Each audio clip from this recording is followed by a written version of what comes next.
بسم اللہ الرحمن الرحیم۔ السلام علیکم۔ نظام کے عنوان سے ہمارے سلسلہ گفتگو جاری ہے۔ گزشتہ ویڈیو میں آپ نے سائنس کے حوالے سے جو تحقیقات ہیں انسان اور کائنات کے حوالے سے اس پہ ہم نے بات کی تھی۔ آج جو ہے اس نظام کے حوالے سے اس نظام کو بنانے والے یعنی خالق کائنات جسے مسلمان اللہ کہتے ہیں اور عموماً دنیا گاڈ کے نام سے جانتے ہیں، ظاہر ہے کہ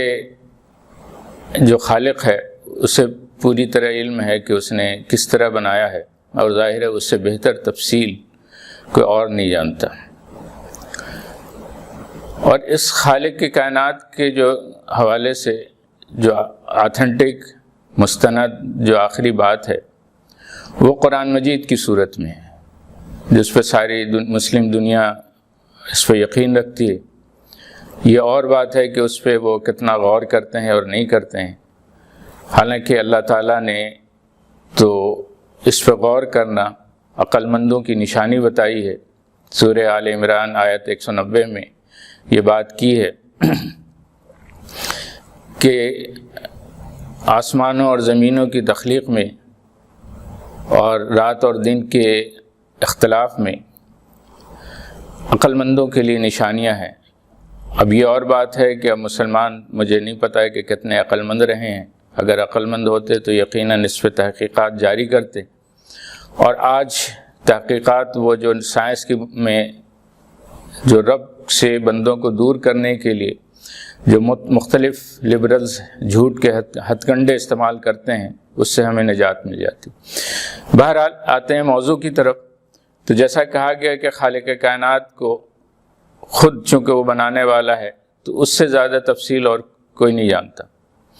اس حوالے سے سب سے پہلے جو ہمیں اس ریفرنس میں سورہ ہود کی آیت نمبر 7 کا حوالہ ہم دیں گے، اور جس میں اللہ تبارک و تعالیٰ نے بات کی کہ ہم نے اس آسمان و زمین کو 6 دنوں میں تخلیق کیا، اور اس کا تخت جو ہے، اس کا عرش جو ہے وہ پانی پر تھا۔ اب یہاں سے اس آیت سے ہمیں دو چیز پتہ چلی کہ اس کائنات کی تخلیق جو ہے 6 دنوں میں ہوئی، اور خود اللہ تبارک و تعالیٰ کا جو تخت ہے اس کی قوت عرش جو ہے وہ پانی پر تھا۔ یہاں پر یہ خیال ہے کہ وہ جو عرش ہے وہ اس کی قوت اختیار اور اس کی طاقت اور اس کی کنٹرولنگ پاور کی ایک علامت ہے۔ ہمارے یہاں مذہبی دنیا پہ اس پہ مختلف قسم کے بحثیں ہوئی ہیں، لیکن حقیقت یہ ہے کہ اس عرش کی اور اس اقتدار کی اس نے خود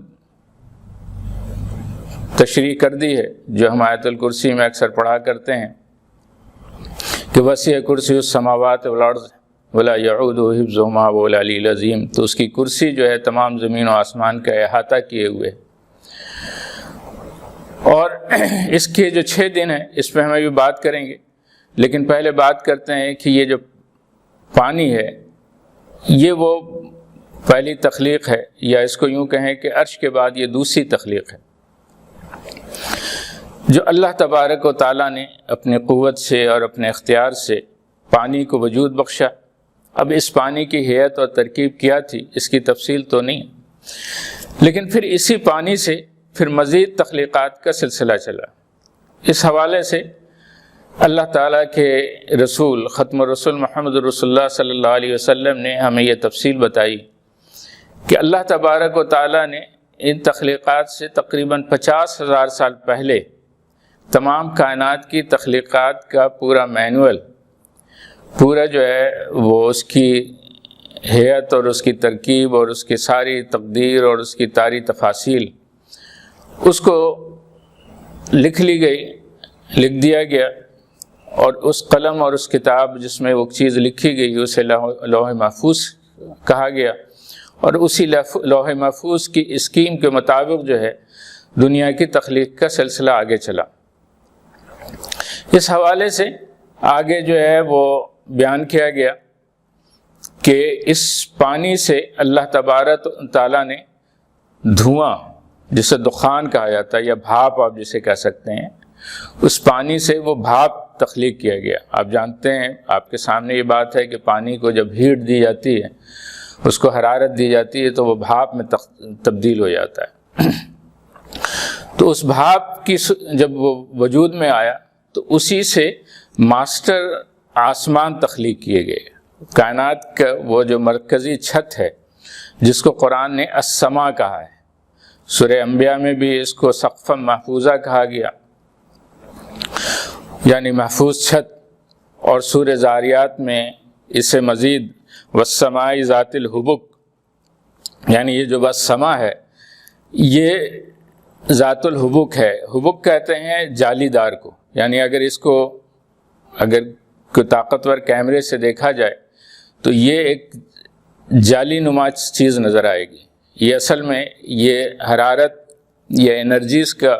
وہ ایک بہت بڑا نیٹ ورک ہے جس کو کیمرے کی آنکھ سے اگر دیکھا جائے تو وہ ہمیں جالی دار نظر آتی ہیں۔ یہی وہ السما ہے جس سے ساری دنیا کے رزق، اس کے وسائل اللہ تبارک و تعالیٰ نے فراہم کیے، اور یہی وہ السما ہے جس سے پھر 7 ہیون، جسے قرآن میں سماوات اور یہ زمین جس پہ ہم رہتے ہیں، اس پہ بات کی گئی ہے۔ تو اس طرح جو یہ سماوات اور زمین ہے یہ ملے ہوئے تھے، اور جس طرح سورہ انبیاء کی آیت نمبر 30 میں کہا گیا کانتا ارتقا فتفقناہما، یہ دونوں ایک دوسرے میں پیوست تھے، پھر ہم نے انہیں پھاڑ کر کے الگ کیا۔ اس حوالے سے یہ زمین جو ہے یہ بھی اصل میں یہ جو موجودہ سولر سسٹم میں موجود ہے، یہ اصل میں اس سولر سسٹم میں لا کے رکھا گیا ہے اس 7 ہیون سے جسے سماوات کہا گیا ہے۔ اس ضمن میں ابھی ایک اور جو ہم نے پچھلے نشست میں مختلف تھیریوز پہ بات کر رہے تھے، تو ڈارون تھیری کے بعد ایک اور تھیری آئی ہے کہ انسان اور یہ زمین ایلین ہے۔ تو اس اعتبار سے تو واقع ایلین ہے کہ یہ زمین بھی اور اس پہ بسنے والا انسان اور اس کے جد اعلیٰ، یہ دونوں ہی اس بالائی حصے سے آئے ہیں اور اس زمین پہ سولر سسٹم میں رکھے گئے ہیں، اور یہ ساری اسکیم بنانے والے اللہ تعالیٰ کی ذات ہے۔ اس میں جب ہم آگے چلتے ہیں تو اس میں بتایا گیا ہے کہ پھر اسی نظام میں پھر یہ جو 7 میں جو 7واں آسمان ہے جسے ہم زمین میں اپنی آنکھوں سے دیکھتے ہیں، اس کو کواکب سے بزینت الکواکب، ہم نے اس کو کواکب سے، یا سورہ ملک میں کہا گیا وزینا السماء دنیا بمصابیح، کہ ہم نے آسمان دنیا کو مصابیح سے مزین کر دیا ہے۔ تو یہ جو آسمان دنیا ہے، یہ جو آپ اس کو اگر اوپر سے کاؤنٹ کریں تو یہ نیچے یہ 7واں آسمان ہے، اور نیچے سے اگر کاؤنٹ کریں تو یہ پہلا آسمان ہے جس کو سماعت دنیا کہا گیا ہے۔ یہ فرسٹ لیئر ہے، اور اسی میں وہ گلیکسیز کا وہ پورا نظام ہے، اور اسی گلیکسیز کے اندر جو ہے وہ ہمارا سولر سسٹم ہے جس کا ماسٹر جو ہے۔ تو وہ جو گلیکسیز ہیں اسے قرآن مجید میں کواکب کہا گیا، اور یہ جو مختلف سیارے ہیں جو سورج کے گرد محو سفر ہیں، جو گردش میں ہیں، اسے نجوم کہا گیا۔ لیکن اس نجوم کے نظام میں زمین اور اس کی پیداوار اور اس کی حرارت اور اس کی تفاصیل میں جو سب سے جو زیادہ اہم کردار ادا کرتے ہیں وہ سورج اور چاند ہیں۔ اس لیے قرآن مجید میں جا بجا جو ہے چاند اور سورج کا الگ سے خصوصی طور پر ذکر کیا گیا ہے۔ تو یہ جو ہے اگر اس کی تفصیلات میں مزید یہ جو دوسرے مرحلے میں جو 6 دن کی بات ہے، اس کی تفصیلات اگر ہم دیکھنا چاہیں تو اللہ تبارک و تعالیٰ نے کہا کہ یہ 6 دنوں میں اس طرح ترتیب دی گئی کہ یہ 2 دن میں جو ہے سماوات بنائے گئے، اور اس کے اوپر وہ زینت الکواکب، یعنی وہ پورا جو ہے وہ نظام جو کہکشاؤں کا اور سولر سسٹم کا وہ ساری چیزیں مرتب کی گئیں، اور 2 دن میں اس زمین کو تخلیق کیا گیا۔ اور اس زمین کے بھی 7 لیئرز ہیں، اس کو مختلف، اور زمین کے متعلق اللہ تعالیٰ نے کہا کہ یہ بہت ہلکی تھی، اور یہ تھا کہ اس کے اندر اتنا وزن نہیں تھا، اور اس کو ایسے ہی چھوڑ دیا جاتا تو یہ اپنی جگہ سے ہٹ جاتی۔ لہٰذا اس سولر سسٹم میں اس کو فکس رکھنے کے لیے اس میں بھاری راک کا سسٹم،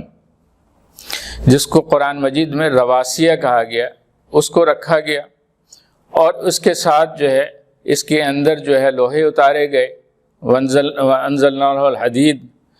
سورہ حدید میں اس کی بات کی گئی کہ ہم نے اس پہ جو ہے وہ لوہے اتارے تاکہ اس کا میگنیٹک نظام جو ہے وہ اتنا مضبوط ہو کہ وہ جو ہے ایک طرف سورج اور اس کے نظام کی کشش کی وجہ سے یہ مسلسل حرکت میں بھی رہے، لیکن یہ اپنی وزن اور اپنی مقناطیسیت کی وجہ سے اس آربٹ سے نکل بھی نہ پائے۔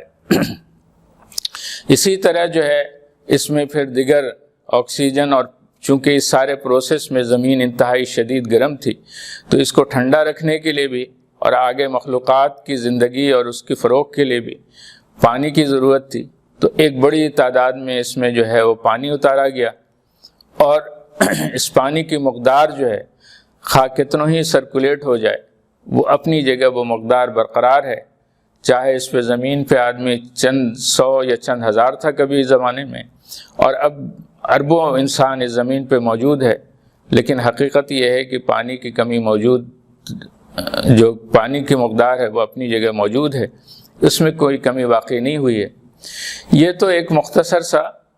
خاکہ اور احاطہ تھا جو قرآن مجید میں، اور قرآن مجید میں اس حوالے سے اگر مزید تفصیلات مثلا سورہ حج میں، سورہ اعراف میں اور دیگر جگہ پہ اس کے حوالے سے مختلف آیتیں آئی ہیں۔ اب اگلے مرحلے میں اس پہ ہم انسان کے حوالے سے بات کریں گے۔ آج یہیں پہ ہم اختتام کرتے ہیں، پھر انشاءاللہ اگلی کلپ میں آپ سے بات ہوگی۔ والسلام علیکم ورحمۃ اللہ وبرکاتہ۔